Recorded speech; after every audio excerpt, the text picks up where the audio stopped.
do the brain maps on some people that were having the bars done.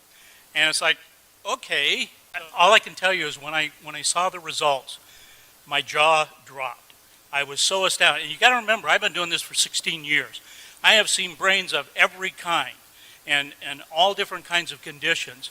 This is the very first time that I've ever seen a brain do what we are about to show you.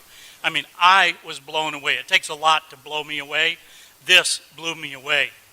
So why don't you tell them? Okay, so we didn't mention yesterday that one of the things we do is called bars, and it's 32 points on the head that are designed basically to delete file on your computer bank so that you can create a change in any way you want. So everything, the bars are a soft touch. You put on particular points of the head. These release the thoughts, feelings, emotions, considerations, and attitudes you've stored in any lifetime. And the end result is, worst case scenario, your whole life changes. Best case scenario, you feel like you had a great massage. Just a little movie for me and show it. Now let's look at the after as well. Okay, so here's the after. Red means it's 4 standard deviations above what's considered normal. It's just very, very active. Okay, it means activity. Okay, got it. Right. Thank you. So we could get into what kind of activity. It's just very, very active, and it's dealing with focus, concentration, and attention. Okay, so this means the brain's doing this. Okay, that's a scientific term. Okay. Thank you. I like that All one. I like that term. All right. So being the scientist I am, that's not good enough for me, as it plays through the sequence of events here. Additional things that are down here that we're looking at are coherence. Coherence is how the brain processes information. Okay, thank you. So there is a hypocoherence and a hypercoherence. The blue here indicates that we have a hypocoherence. So what we're seeing happen is the brain is just doing its normal thing. So the phase and the coherence is what allows that higher level of consciousness. So in measuring thousands of advanced meditators over the last couple of years and talking to them and looking at their brain maps, we've been able to determine that this relationship between phase and coherence is very important.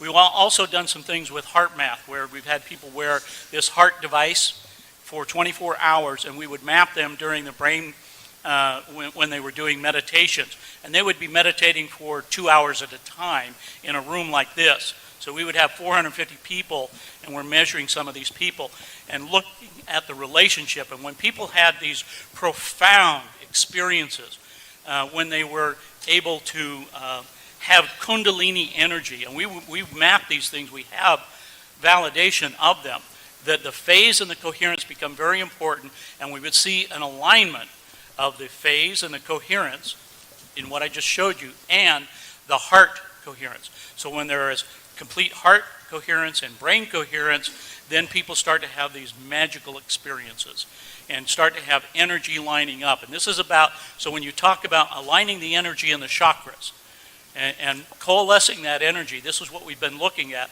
And so what I'm seeing in this bars situation is not only a complete physical alignment, but I'm talking about the alignment with the universe, because there's a part of the brain called the thalamus that regulates all of these frequencies. And the thalamus, at the top of the thalamus, is a thing called the thalamic gate. Now, at the thalamic gate, there are a set of what we call reticular cells. These reticular cells allow other cells to bind to them, and so there's axonal columnar cells that grow up out of the brain, and it comes out right here. And what do we call that? The crown chakra. That's the antenna. So when there is what we call oscillation, vibration from the field, and it's coming in through your crown chakra, going down to the thalamic gate, into your brain, and all of the frequencies are distributed there, then it becomes resonation. The cells in your body are resonating with that energy. So when you have a thought, where does it come from? It starts down in the subcortical regions of your brain. It goes up through the thalamic gate, comes out here, and interacts with the field. Okay, you still with me? Remember yesterday I was talking about 17 seconds?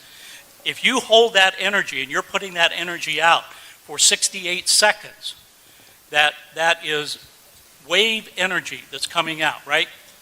Once you hold that amount of time, the visualization that you just heard and that you just did, that kind of visualization, if you hold that for 68 seconds, it now has enough mass energy in the brain to affect particle energy.